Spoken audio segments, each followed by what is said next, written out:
my final project. It's a quadruple filter. It has a low pass and high pass, each with adjustable slope, and both of them are bypassable.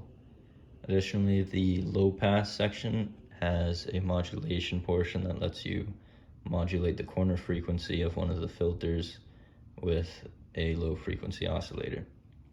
For the controls, this dual gang pot controls the high pass, this one controls the low pass. There's a set of switches that lets you bypass and adjust the slope and switch between modulation and a regular filter for the low pass. This one lets you adjust the depth of the modulation.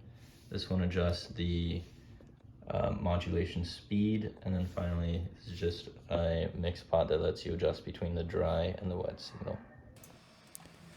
So here's the overall schematic for the circuit. You can see the 4 filters in series, and the low pass and high pass are separated by a buffer in the middle.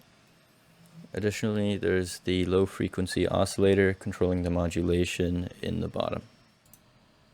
So here's a closer look at just the high pass. I had 2 capacitors in series so that the frequency range sort of matched up more to what you would normally use a high pass for.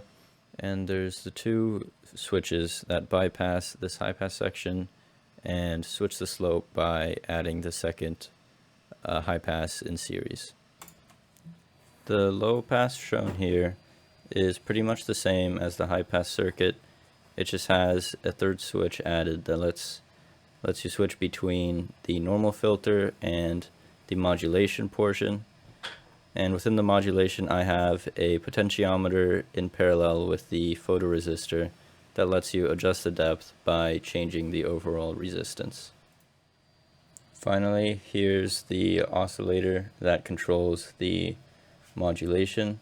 There's a potentiometer controlling the modulation speed, and the square wave output is just connected to the LED part of the Vactrol.